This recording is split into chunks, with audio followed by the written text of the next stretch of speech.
Sudah semua belum? Ini ada bapak gurunya mungkin? Bapak ibu guru ya?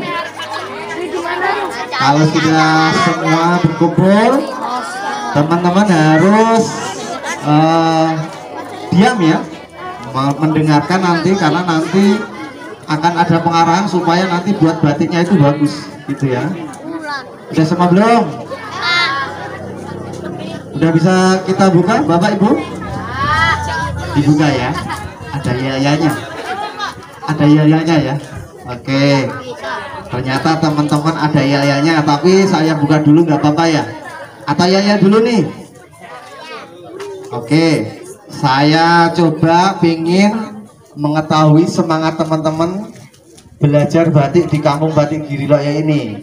Bagaimana caranya ya? Saya ingin tahu semangat teman-teman semua. Kalau saya tanya yaya, teman-teman punya ya, yaya ya? Oke, saya coba sapa. Siapa kita? Siapa kita? Sekali lagi, siapa kita?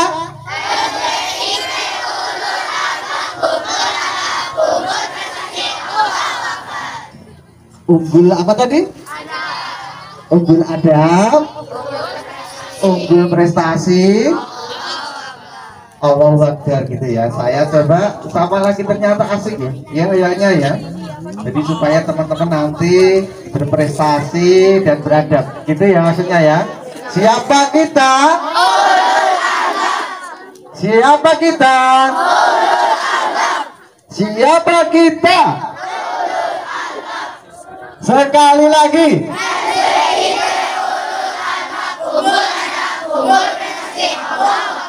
Tepuk tangan untuk adik-adik semua ya.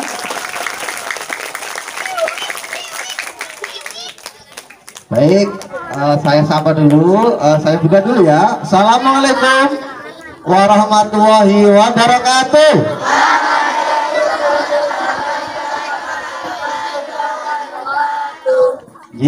Ternyata teman-teman ini kompak, semangat ya, meskipun cuacanya agak mendung, agak sumuk, ternyata tidak mengurangi semangat teman-teman untuk belajar batik ya. Jadi kami mengucapkan matur nuwun ya, terima kasih yang sebesar-besarnya. Bisa bahasa Jawa ya? Dari mana? Dari Purworejo ya? Dari Purworejo ke Jogja ya. Jadi di sana juga bahasa Jawa, di sini juga bahasa Jawa. Artinya nanti kalau saya sampaikan penyampaiannya agak bahasa Jawa, agak bahasa Indonesia, bisa semuanya ya. Supaya apa? Supaya kita juga tetap melestarikan bahasa Jawa juga, gitu. Oke. Jadi teman-teman nanti di sini sekitar 1 sampai 1,5 jam akan belajar membatik nanti di sini ya. Teman-teman akan belajar batik dulu bareng simbok-simbok di sini, bareng ibu-ibu di sini, bareng kakak-kakak kita di sini yang setiap hari itu pekerjaannya batik tulis ya. Pekerjaannya batik. Jadi teman-teman nanti akan praktek bareng ibu-ibu. Nanti setelah selesai hasilnya itu akan dibawa pulang. Makanya nanti ya, tepuk tangan dulu ya. Makanya nanti perhatikan ya pengarahannya, kemudian nanti batiknya dibuat sebagus mungkin gitu ya, karena hasilnya akan dibawa pulang menjadi kenang-kenangan teman-teman semua, bisa dipasang di rumah gitu ya, ini hasil batikku gitu. Tapi sebelum itu nanti coba akan saya sampaikan tentang sejarah batik kok bisa sampai ke kampung saya ya. Jadi tolong diam dulu ya. Jadi diam dulu, teman-teman perhatikan, nanti ketinggalan nanti pelajarannya ya. Jadi nanti akan saya sampaikan tentang sejarah batik kok bisa sampai di tempat kami Kampung Batik Giriloyo ini. Bagaimana ceritanya nanti akan saya sampaikan ya. Kemudian apa sih yang kita buat di Kampung Batik ini, itu juga akan saya sampaikan. Kemudian yang ketiga nanti harganya berapa Pak batiknya. Nah itu nanti juga akan saya sampaikan. Kemudian yang berikutnya nanti akan saya sampaikan tata cara dan perlengkapan untuk membuat batik. Itu ya. Saya sapa dulu. Sekarang saya sapa dari yang tempat ini ya. Kalau saya sapa semangat pagi, pagi, pagi, pagi. Yes. Itu ya. karena semangat kita harus tetap pagi meskipun udah siang ya, gitu ya. Semangat pagi. Pagi, pagi, pagi. Sekali lagi semangat pagi. Pagi, pagi, pagi. Nah, top ya teman-teman, semua top. Oke, nama saya Pak Said Romli atau Mas Said Romli, Pak Said ya, Pak Said Romli. Ya, ada yang namanya Said juga? Ada. Oh iya, tas dulu ya. Oke, nama saya Pak Said Romli. Saya di sini mewakili dari sahabat-sahabat saya di Paguyuban Batik Tulis Giriloyo ya, yang mengelola tempat ini. Saya nanti akan menyampaikan sedikit penjelasan atau sharing ya tentang materi bagaimana membuat batik dan sejarahnya sekitar 15 menit atau 20 menit. Nanti kalau teman-teman ingin bertanya boleh, nanti silahkan ditanya di belakang. Oke ya. Oke, yang pertama, sejarah batik kok bisa ada di Kampung Batik Giriloyo ini, ceritanya bagaimana gitu ya. Jadi pada zaman dahulu, tolong didengarkan ya. Jadi pada zaman dahulu tahun 1700 Masehi atau abad ke-17 itu ada pembangunan makam raja-raja Keraton Jogja dan Solo. Pernah dengar nggak Keraton Mataram? Ada kan pelajaran di sekolah ya? Ya, belum? Oke, kalau belum saya sampaikan, mungkin belum ya. Jadi ada pembangunan makam raja-raja Keraton Jogja dan Solo. Tempatnya di mana? Jadi di atas puncak bukit sana itu ada makam raja-raja itu. Tadi teman-teman lihat nggak pas jalan ke sini? Lihat ya? Kok itu ada bangunan besar di atas? Itu apa Pak? Itu adalah makam raja-raja Keraton Jogja dan Solo. Jadi kalau ada raja Jogja, ada raja dari Solo yang meninggal, itu dimakamkan di puncak bukit sana, gitu ya. Oke, ini teman-teman ada yang belum dengar tadi ya. Jadi makam raja-raja itu dibangun pada abad ke-17, abad ke-17, gitu ya. Jadi waktu itu dibangun makam raja-raja Keraton Jogja dan Solo di puncak bukit Imogiri atau Giriloyo Imogiri di atas sana tadi. Pada saat itu penduduk sini yang laki-laki itu diminta bantuannya untuk menjadi tenaga, untuk menjadi tukang, untuk menaikkan batu ya dari bawah kemudian ke atas untuk membangun makam raja-raja tersebut. Jadi yang laki-laki, yang kakung ya, yang lanang ya, yang laki-laki ya, bahasa Jawa ya, yang kakung itu diminta untuk membangun makam raja-raja. Sementara yang ibu-ibu itu diberikan pekerjaan untuk membuat batik. Jadi diberikan kain mori, kemudian dicanting sama ibu-ibu. Jadi sejak saat itu batik tulis secara turun-temurun sudah ada di Kampung Batik Giriloyo. Kalau ditanya sudah berapa tahun batik ada di Giriloyo, sudah lama. Sudah abad keberapa tadi? Iya, atau tahun sekitar 1700-an ya. Udah berapa ratus tahun itu? Udah 300 tahun lebih batik ada di Kampung Batik Giriloyo. Gitu ya. Jadi batik ini sudah beberapa generasi ya, sudah sejak zaman mbah kami dulu berarti ada di tempat saya, gitu ya. Lalu saat ini di Kampung Batik Giriloyo ini ada sekitar 1000 pengrajin batik. Jadi di Kampung Batik Giriloyo ini adalah sentra terbesar dari pengrajin batik tulis yang ada di Jogja ya. Ada berapa tadi? Ada sekitar 1000 pengrajin batik yang setiap hari pekerjaannya itu batik tulis, membuat batik, gitu ya. Mayoritas, jadi kebanyakan yang batik itu adalah simbok-simbok atau ibu-ibu, gitu ya. Jadi mayoritas ibu-ibu. Halo, bisa didengar Mas? Ayo hadap sini semua, nanti ketinggalan, gitu ya. Sambil dicatat ini ya. Lalu yang kedua ya, apa sih yang kita buat di Kampung Batik Giriloyo ini? Yang pertama kita membuat kain, apa namanya ini? Kain jarik. Biasanya kalau simbol-simbol kita menyebut, masih ada yang ibunya pakai jarik seperti ini? Masih ada ya? Yang putrinya? Biasanya untuk hidung banyu bisa juga, untuk selendang, untuk jarian gitu bisa juga. Tapi masih ada ya? Simbah-simbah kita masih memakai ya. Jadi kita di sini yang pertama membuat batik tulis. Jadi ini adalah batik tulis yang pekerjaannya memang ditulis secara manual menggunakan tak canting dan tangan gitu ya, dikerjakan secara manual. Yang pertama kita membuat batik tulis seperti ini gitu ya. Kemudian batik tulis ini adalah batik tulis khas keraton Mataram tepatnya ya. Jadi ini adalah motif-motif khas keraton. Jadi kalau teman-teman mungkin besok pengen membelikan atau ditanya ibu, udah tahu di mana sih beli batik tulis di Kampung Batik? Apa namanya sini? Kampung Batik Giriloyo, Bu. Saya dulu pernah pengen ke sana, batiknya bagus-bagus gitu. Harganya murah gitu ya. Oke ya, ini adalah batik tulis. Kalau ditanya berapa Pak harganya? Harganya sih murah ya, mulai dari 500.000 sampai ada yang 3 juta. Murah nggak?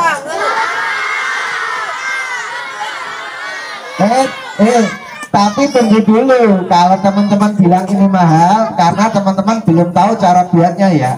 Satu kain batik ini kita membuatnya selama 2 sampai 3 bulan itu. Jadi kenapa kok ini dibilang murah Pak? Iya, karena ini kan prosesnya memang rumit, kemudian lama ya. Ini satu kain batik ini proses membuatnya sekitar 2 sampai 3 bulan. Berapa tadi harganya? Kisarannya sampai 3 juta ya. Ada, nanti teman-teman bisa lihat waktu masuk ke galeri. Jadi nanti teman-teman ini praktek, kemudian nanti bisa lihat-lihat di galeri. Siapa tahu ada yang mau membelikan ibunya. Ada? Uangnya belum cukup sekarang ya. Besok teman-teman kalau udah dewasa, saya yakin bisa beli. Gitu ya. Yang penting kita nanti praktek batik, kemudian kita cinta batik. Gitu ya. Yang paling penting kan itu. Oke? Mana semangatmu? Ini semangatku gitu ya. Tadi belum saya sampaikan. Mana semangatmu? Iya, saya coba melihat konsentrasi teman-teman ya, karena saya terangkan ada yang bicara sendiri, ada yang ngalamun kan gitu. Coba perhatikan ya. Oke, berikutnya ya. Kemudian dari sisi pewarnaan, teman-teman perlu ketahui sebenarnya ini ada 2 cara mewarnai batik tulis ini. Yang pertama, ada yang tahu? Pewarnaan secara sintetis atau buatan atau kimia gitu ya. Bagi cirinya, jadi ciri dari pewarnaan secara sintetis itu batiknya cenderung berwarna kuat atau tegas. Kalau di depan ini teman-teman bisa melihat yang batik pertama dan kedua ini adalah pewarnaan secara sintetis. Kemudian yang kedua caranya adalah pewarnaan secara alami. Jadi yang sebelah ini adalah pewarna secara alami. Ciri khasnya batiknya cenderung berwarna redup. Bisa dilihat kan perbedaannya ya. Kemudian contoh pewarna sintetis atau buatan. Kalau teman-teman mencatat ya, teman-teman pernah dengar naptol? Naptol adalah salah satu pewarna sintetis. Naptol, indigosol, remasol, kemudian ada rapid. Bukan remason ya. Tadi ada yang bilang remason ya. Ya setidaknya kita dengan mudah mengingat ya, remasol itu adalah pewarna sintetis. Kemudian naptol, indigosol itu adalah warna-warna buatan atau sintetis. Kemudian contoh pewarna kimia natural ya. Kalau tadi kimia, sekarang contoh pewarna natural. Contohnya apa Pak? Memangnya bisa? Bisa. Jadi contoh pewarna alami atau natural yaitu kulit kayu mahoni. Pernah lihat nggak kayu mahoni? Pernah ya, karena di pinggir jalan banyak. Kemarin di sini banyak, tapi karena mau dibangun museum kemudian nggak ada ya. Jadi di sini ada kulit kayu mahoni, sumbernya melimpah ya, di hutan-hutan banyak. Itu bisa kita manfaatkan kulitnya. Jadi kulitnya dikerok, kemudian direbus, itu diambil pastanya untuk mewarnai batik berwarna coklat juga. Ya, ini ada juga pewarna mahoni yang warna coklat, ini dari kulit kayu mahoni. Itu ya. Contohnya seperti ini yang warna natural atau alami. Kemudian ada pewarna alami lainnya namanya daun indigo vera, itu untuk mewarnai batik berwarna biru. Pernah tahu nggak daun indigo vera? Coba saya tunjukkan ya. Itu yang kecil-kecil belakang sana ya, yang daunnya kecil-kecil dekat ibu. Iya, itu adalah daun indigo vera. Yang kecil coba disentuh itu. Ah ya, itu yang kecil-kecil ya, yang sebagian ada yang sudah mati. Nah, yang dipegang Mas itu ya, itu adalah daun indigo vera. Itu bisa diambil pastanya juga untuk mewarnai batik berwarna biru ya. Di sini kebetulan nggak ada, tapi bisa untuk mewarnai biru seperti yang sedikit itu ya. Bisa diwarna, diambil daunnya untuk pewarna biru. Nanti teman-teman bisa lihat di dalam galeri kalau sudah selesai batik ya. Jadi daun kulit kayu mahoni, daun indigo vera, kemudian ada daun mangga. Daun mangga bisa juga ya, untuk mewarnai batik warna hijau agak kuning-kuningnya, gitu ya. Coba saya tanya, apa tadi pewarna sintetis contohnya, ada yang tahu? Iya, remasol ya ingatnya. Iya. Apa? Rapid. Jadi contoh pewarna sintetis ada naktol, kemudian indigosol, kemudian remasol, kemudian rapid. Itu adalah contoh warna kimia atau warna sintetis. Itu bisa kita beli di toko sablon biasanya ya, toko perlengkapan sablon, toko kimia gitu ya. Online juga bisa, tinggal ketika naktol itu bisa juga gitu ya. Kemudian yang contoh warna natural ada yang ingat? Kulit kayu mahoni. Untuk warna apa? Untuk warna coklat. Kemudian daun indigo vera untuk warna apa? Biru. Kemudian ada lagi daun mangga. Ada satu lagi yang belum saya sebutkan, namanya kulit buah jolawe. Nanti teman-teman cari di internet ya, pasti bisa semua ya. Kulit buah jolawe itu untuk warna kuning keemasan. Ya, jadi kulit buah jolawe, karena di sini nggak ada contohnya, teman-teman nanti bisa mencari di internet. Kulit buah jolawe itu bentuknya mirip-mirip kulit buah duku ya. Jadi mirip kulit buah duku, kemudian terkumpul banyak, itu juga untuk bisa mewarnai warna kuning keemasan. Nanti teman-teman harus lihat di internet. Kalau di sini kami di Jogja mungkin bisa beli di daerah Ngasem, daerah Beringharjo gitu mudah. Cukup jelas ya. Kalau harga batik di sini tadi berapa? Ya bagus. Ya. Sampai di sini ada yang mau bertanya? Nggak ada? Atau sudah pingin batik? Oke ya. Sudah pengen batik? Oke. Kayaknya kecil apa gede? Nanti kayaknya kecil. Kalau kayaknya gede ini jadinya 2 bulan nanti teman-teman di sini, ya kan? Mau 2 bulan? Iya. Nanti contohnya di sini ada ya. Nanti kita akan memberikan kain kecil, ukurannya sekitar 35 cm kali 35 cm. Jadi sapu tangan, tapi lebih besar sedikit. Itu ya. Tampaknya di sini nggak ada contohnya, tapi nanti teman-teman paling tidak sudah punya bayangan. Nanti itu bisa dimanfaatkan teman-teman untuk jadi sapu tangan besok. Makanya dibuat yang bagus ya.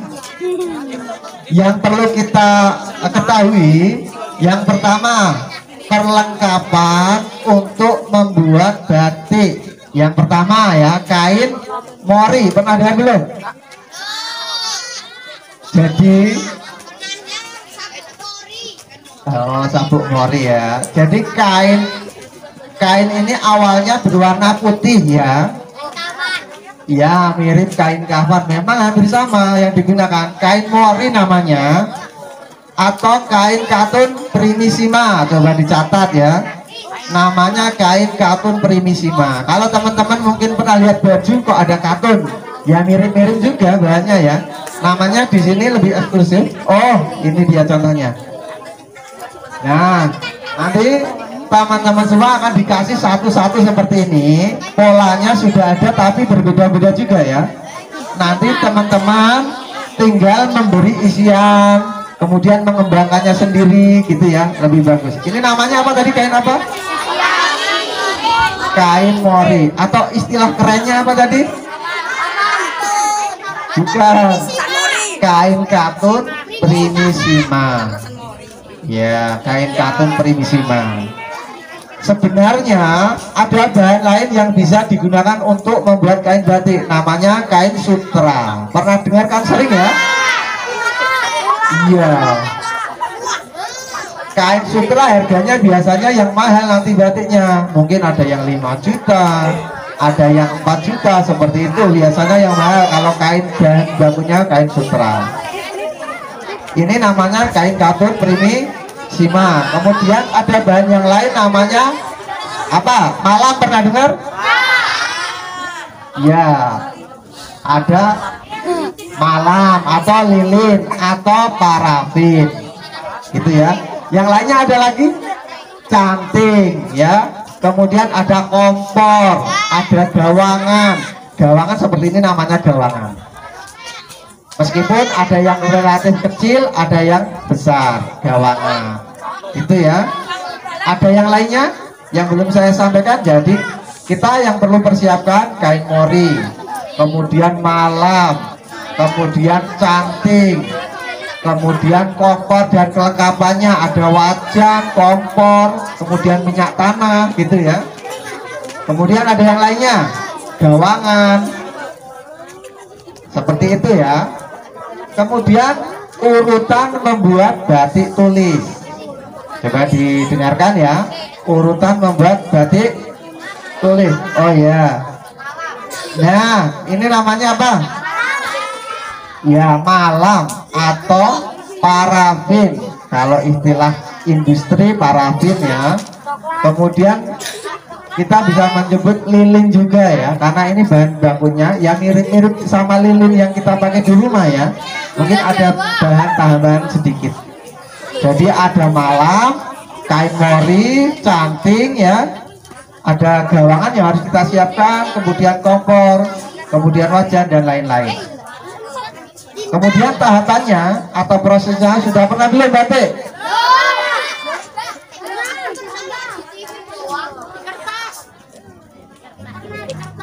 Pernah di kertas? Nah, nanti teman-teman praktek di kain mori ya. Jadi tahapannya yang pertama, kain mori ini harus kita cuci dulu untuk menghilangkan kandungan patinya atau kandungan tepungnya. Jadi biasanya kalau kain mori ini dari pabrik itu sebenarnya masih mengandung tepung atau pati. Jadi harus kita cuci dulu supaya bersih gitu ya. Kemudian dijemur ya. Setelah dicuci, dijemur. Kemudian kalau prosesnya tradisional itu harus dikemplongi dulu, harus ditumbuk pakai palu kayu. Jadi ditumbuk pakai palu kayu supaya pori-porinya lebih halus. Seperti itu ya. Iya betul, supaya pori-porinya lebih halus. Setelah semuanya dicuci, kemudian dikemplongi, yang pertama kita menggambar pola. Menggambar pola ini sudah ada gambarnya nanti, teman-teman, supaya nggak bingung saja ya. Teman-teman bisa rubah sendiri atau nanti diikuti kemudian dikembangkan sendiri. Yang pertama kita menggambar pola dengan pensil, dengan areng. Tahu areng ya? Iya, dengan areng bisa juga. Kalau zaman dulu pakai areng kita. Setelah digambar pola lengkap ya, kita masuk ke tahap nyanting yang pertama, namanya molani. Jadi tahap nyanting yang pertama itu namanya molani, jadi mengikuti pola yang sudah digambar tadi gitu ya. Kemudian proses nyanting yang kedua namanya nerusi, meneruskan, biasanya dibalik karena ada yang belum tembus malamnya ya. Jadi prosesnya nerusi. Kemudian yang ketiga proses isen-isen atau membuat isian. Terlalu cepat tidak? Enggak ya. Jadi molani. Jadi tahapan mencanting batik itu yang pertama molani, kemudian nerusi. Nerusi itu dibalik karena ada yang belum tembus gitu ya. Kemudian isen-isen, memberi isian. Biasanya di sini ada yang berbentuk garis, bulat-bulatan atau titik-titik, itu namanya isen-isen. Kemudian yang berikutnya proses nyanting yang berikutnya namanya proses nembok, tembok atau membuat blok ya. Jadi kalau ada yang warna ingin dipertahankan, contohnya di sini warnanya putih, itu harus ditembok dulu, dirintangi malam supaya nanti nggak kemasukan warna ya. Proses nembok ya, jelas ya. Kemudian setelah selesai proses tersebut, kita masuk proses pewarnaan, namanya prosesnya babar. Dengar ya, setelah selesai dicanting tadi ada molani, nerusi, isen-isen, kemudian nembok. Proses terakhir pewarnaan namanya proses apa tadi? Babar. Babar itu istilah dalam batik, sama dengan pewarnaan. Caranya gimana Pak? Cara mewarnai batik tulis nanti teman-teman bisa lihat juga di belakang sana nanti. Tapi nanti kain batik yang sudah dicanting itu akan direbus ke dalam pewarna. Saat direbus itu nanti malamnya luruh ya, bukan ke dalam pewarna. Jadi nanti diwarnai dulu, kemudian direbus untuk menghilangkan lilin. Prosesnya apa namanya tadi? Mewarnai batik? Babar ya. Iya, namanya proses babar. Semangat, kemudian nembok, kemudian babar. Sebenarnya batik sudah jadi, tinggal jemur ya, tinggal diangin-anginkan di tempat yang panas. Oke ya, udah siap batik semua? Oke, karena sudah siap batik, pesan saya nanti teman-teman batiknya yang bagus banget ya. Caranya gimana? Batik yang bagus, teman-teman nggak perlu tegang-tegang banget, jadi harus relax gitu ya. Tapi mohon perhatiannya, diam dulu. Nanti batiknya itu setiap 5 anak 1 pemandu. Jadi nanti teman-teman membentuk 5 anak ya, 5 satu grup itu 5 anak. Nanti cari tempat, sudah ada ibu-ibu yang akan mendampingi. Nanti setiap 5 anak 1 pemandu. Yang perlu diperhatikan, malamnya itu panas ya, malamnya panas. Teman-teman harus hati-hati, tapi jangan terlalu tegang. Oke, siap ya? Siap batik, oke. Sebelum teman-teman praktek batik, kita berdoa bersama ya, supaya nanti nggak ada yang ketetesan malam. Oke? Dan hasil batiknya bagus karena akan dibawa pulang ya. Oke, siap. Mohon perhatiannya dulu, diam dulu. Berdoa ya. Berdoa dimulai. Bismillahirrahmanirrahim. Berdoa cukup ya. Baik teman-teman, karena sebenarnya sudah dari tadi simbok menunggu kalian ya, ingin mendampingi kalian batik, ingin mengajari kalian batik. Tiba saatnya kita untuk belajar membatik ya. Sekali lagi teman-teman silakan nanti berpencar mencari tempat duduk yang paling nyaman ya untuk membuat kain batik. Baik, dari saya cukup sekian. Bila taufiq wal hidayah. Wassalamualaikum warahmatullahi wabarakatuh.